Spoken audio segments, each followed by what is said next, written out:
siz bilan beginner kursimizning 9-unit haqida gaplashamiz va 4-qism 9.4 speaking and writing, ya'ni og'zaki va nutq mahoratimiz va yozma mahoratimizni oshirishga harakat qilamiz. Goals bu qismdan maqsadlarimiz: talk about the weather, ob-havo haqida gapiring. Write a review of an event, biror bir hodisani review, ya'ni qisqa bayonotini yozing.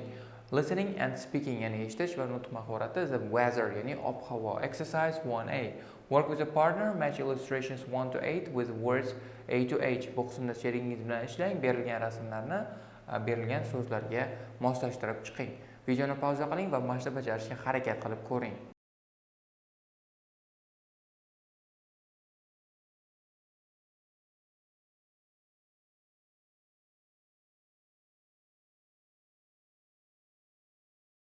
Keling endi javoblarni birgalikda tekshirib chiqamiz. What is the weather like with you? Siz bilan sizning joyingizda ob-havo qanaqa? Well, 1 it's sunny, 2 it's cloudy, 3 it's rainy, 4 it's stormy, 5 it's snowy. 6 it's cold, 7 it's hot, 8 it's warm. Exercise 1B. Listen and check, repeat. Bu qismda audioni eshiting, o'z javoblaringizni tekshirib oling va so'zlarni qaytadan o'zingiz repeat, ya'ni takrorlang. Audio 9.15. 1, It's sunny. 2, It's cloudy. 3, It's rainy. 4, It's stormy. 5, It's snowy. 6, It's cold. 7, It's hot. 8, It's warm. Exercise 2A. Listen and repeat the seasons. Bu qismda esa biz yil faslarini eshitishimiz va ularni takrorlashimiz kerak bo'ladi. Audio 9.16. Spring. Summer. Autumn. Winter. O'zingiz ko'rganingizdek, it's spring, summer, autumn and winter. Exercise 2B. Work with a partner, answer the questions. O'z sheringiz bilan ishlang va savollarga javob bering. When are the seasons in different countries? In Australia, winter is from this to this. And 2, what is the weather like in each season? In spring, it's warm and it's often sunny. Bu qismda siz videoni pauza qiling va mashqni yozma ravishda bajarishga harakat qilib ko'ring. Exercise 3A. Listen to 3 conversations. Write the weather that each speaker mentions. Bu qismda siz 3 ta suhbatni eshitishingiz va har bir speaker har bir gapirayotgan odamni mention, ya'ni ta'kidlab o'tgan yoki eslatib o'tgan ob-havoni yozib olishingiz kerak bo'ladi. Audio 9.17. 1, What's the weather like with you? It's okay. It's a little cloudy, but it's warm. Oh, it's rainy here. 2, Did you have a good holiday? Yes, it was great, thanks. What was the weather like? It was the rainy season for the first week, but after that, it was sunny and very hot. 3, What's the weather like in winter in New York? It's very cold, and it's often snowy too. Keling endi javoblarni birgalikda ko'rib chiqamiz. First speaker mentions cloudy, warm and rainy. Second speaker mentions rainy, sunny and very hot. Third speaker mentions very cold, often snowy. Exercise 3B. Listen again and complete the conversations. Audioni yana bir marta eshiting va berilgan suhbatni, conversationni to'ldirishga harakat qiling. Audio 9.17. 1, What's the weather like with you? It's okay. It's a little cloudy, but it's warm. Oh, it's rainy here. 2, Did you have a good holiday? Yes, it was great, thanks. What was the weather like? It was the rainy season for the first week, but after that, it was sunny and very hot.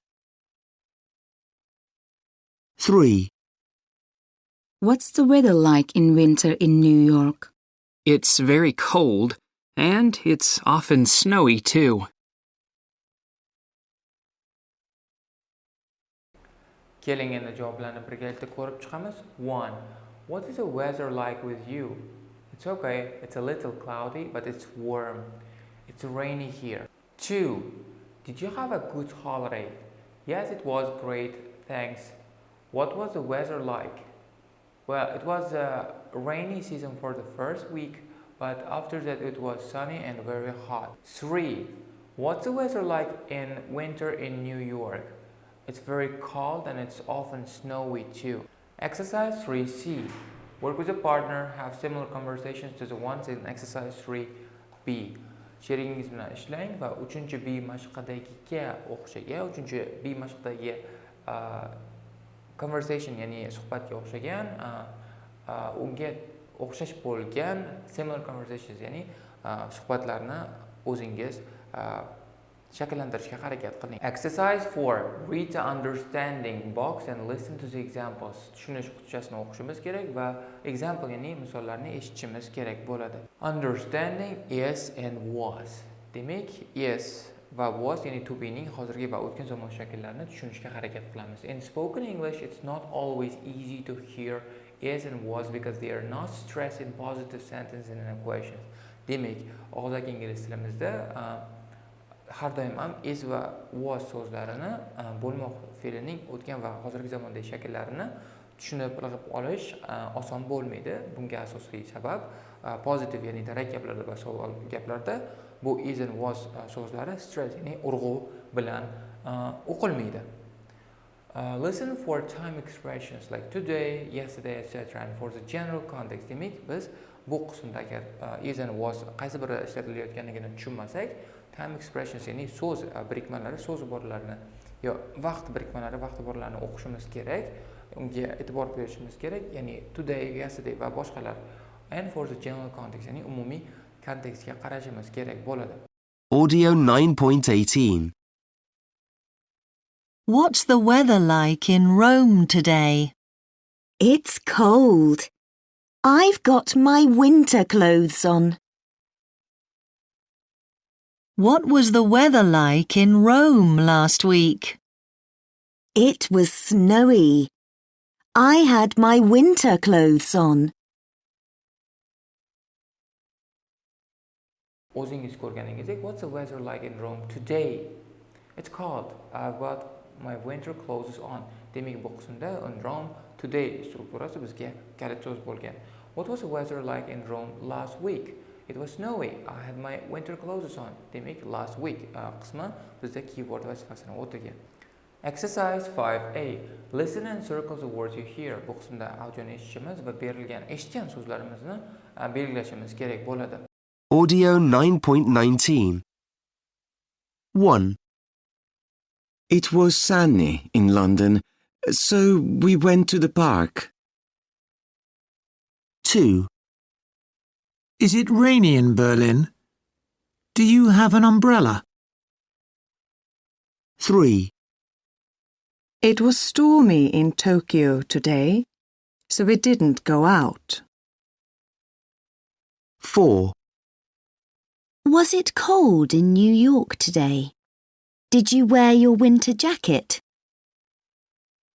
5, It's sunny and warm here in Buenos Aires. I've got a summer dress on. Keling endi javoblarni birgalikda tekshirib chiqamiz. 1. It was sunny in London. 2. Is it rainy in Berlin? 3. It was stormy in Tokyo. 4. Was it cold in New York today? It is sunny and warm here in Buenos Aires. Exercise 5B. Listen and write 5 sentences and questions with is and was.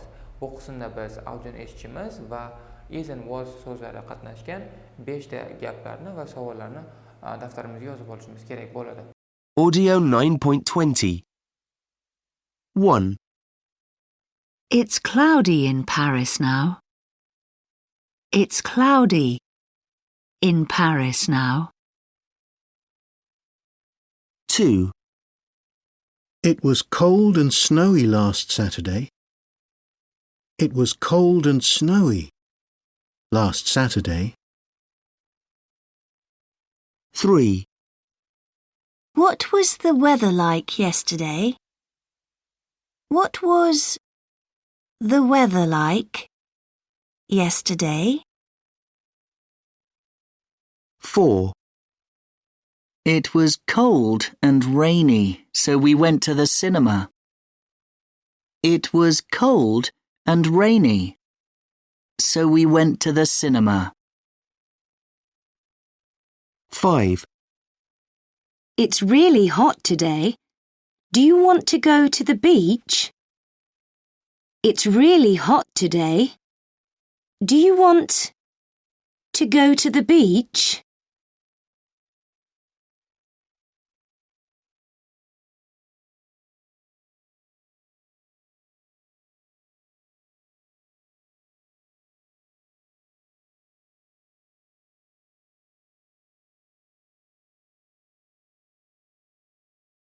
Exercise 6. Work with a partner, take turns to ask about the weather, use the language for speaking box to help you. Bu qismda o'z sherigingiz bilan ishlang. Ob-havo haqida savollar berishda bir-biringiz bilan o'rin almashgan holda savollar bering. Use language for speaking box to help you. Demak, language for speaking qutichasini o'zingiz uchun yordam sifatida ishlating. Va bu yerda taxminiy javob bu what's the weather like with you? Well, it is cold and cloudy. Language for speaking the weather. Ya'ni ob-havo haqida gaplashamiz. Asking about the weather, ya'ni ob-havoni so'raganingizda shu so'zlarni, shu gaplarni ishlatasiz. What's the weather like with you? What was the weather like? What is the weather like in city and country in September, spring, the hot season? And answering about the weather, ya'ni savollarga javob berish. It's okay.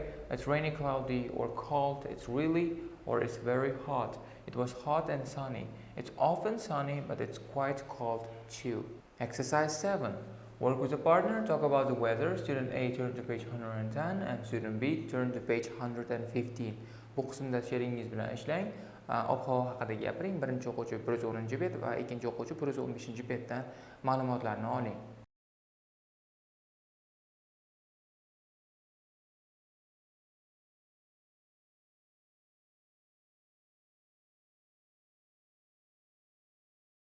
Reading and writing o'qish va yozma mahorat. A review of an event, ya'ni biror bir hodisaning qisqa bayonoti. Exercise 8A. Read the description of an event. Text the details the writer mentions. Bu qismda biz biror bir hodisani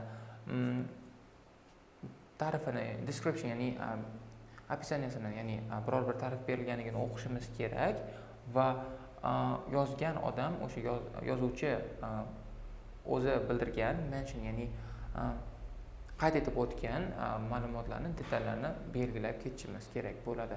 Videoni pauza qiling va mashqni mustaqil ravishda 5 daqiqa davomida bajarishga harakat qiling. Keling, endi javoblarni birgalikda tekshirib chiqamiz. O'zingiz ko'rganingizdek bu yerda time, place, weather haqida gap ketgan va things to see and do, his feelings about the event. Exercise 8B. Circle the correct options. Bu yerda to'g'ri bo'lgan qismlarni, to'g'ri bo'lgan javoblarni belgilab ketishimiz kerak. Videoni pauza qiling va mashqni mustaqil ravishda bajarib ko'ring.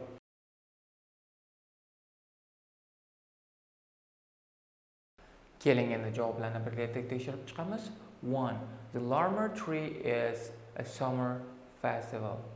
2. The writer went for the day. 3. The Larmer Tree has international food and music. 4. The writer didn't like everything he saw. Exercise 9A. Read the language for writing box, ya'ni yozma mahoratimizni yoki insho yozish mahoratimizni oshirishga harakat qilamiz. Language for writing, adjectives, ya'ni sifatlar. When you write a review, use adjectives to describe the event, place, the cause, the weather, and how you felt about it. Demak, biz biror bir biror bir hodisa haqida, biror bir narsa haqida review, comment, ya'ni bayonot, qisqa bayonnoma yozganimizda biz adjectives, ya'ni sifatlarni ishlatishimiz kerak va sifatlarni ishlatishdan maqsad bu qismda biz describe, ya'ni biror bir narsani, event, ya'ni biror bir hodisani, joyni, narxni, ob-havoni va qandaqa o'zimizni his qilganimizni ta'riflashimiz kerak bo'ladi va taxminiy, ya'ni misol sifatida the atmosphere was great. There was interesting food from all over the world qismlari keltirilgan. Exercise 9B. Look at the highlighted adjectives in the text in exercise 8A. Which adjective describes the park, the food, the bands and others. Bu qismda biz exercise 8A, ya'ni 8A mashqidagi sifatlarga qaraymiz, highlight, ya'ni ajratib ko'rsatilgan sifatlarga qaraymiz va qaysi bir sifatni shu berilgan narsalarni describe, ya'ni ta'riflab kelayotganligini topishimiz kerak bo'ladi. Videoni pauza qiling va mashqni yozma ravishda bajarishga harakat qilib ko'ring.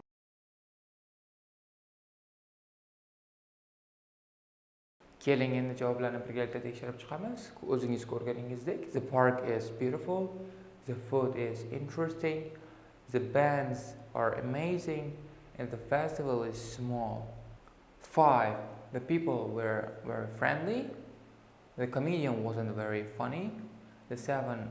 The weather was warm and sunny, and the atmosphere was great. Exercise 9C. Which paragraph describes his feelings about the event? Which adjective does he use?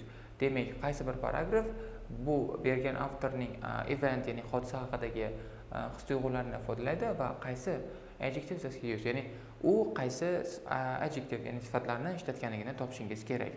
Videoni pauza qiling va mashqni mustaqil ravishda bajarib ko'ring.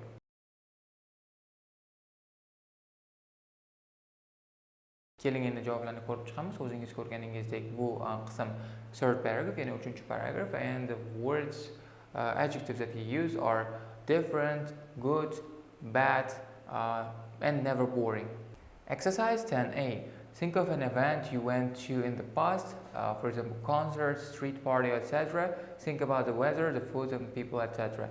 Bu qismda siz oldin o'tmishda o'zingiz borgan konsert yoki street party, ya'ni ko'chadagi ba'zi yoki shunga o'xshash bo'lgan event, ya'ni hodisalarga borganingizni eslashingiz kerak va u qismda bo'lgan, u vaqtda bo'lgan weather, ob-havo, ovqatlar va odamlarni haqida gapirishingiz va o'ylashingiz kerak bo'ladi. Videoni pauza qiling va bu mashqni yozma ravishda bajarishga harakat qilib ko'ring.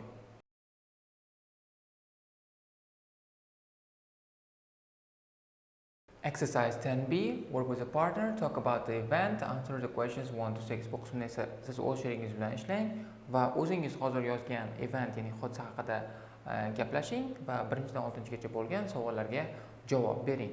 Keling, endi taxminiy javobni ko'rib chiqamiz. Well, last year I went to a street party. It was in Fargana. It was great and it was really funny. And well, it was street party in Fargana last year. When was it? It was last summer, and it was in, as I said, it was in Fargana. Where was it? And what was the weather like? What was the weather like? Well, it was sunny, and it interestingly rained for a while. And what did you see and do? Well, there was a concert. There were street performers performing and doing some amazing actions, and we went to a museum too. Did you like it? Why was it good or bad?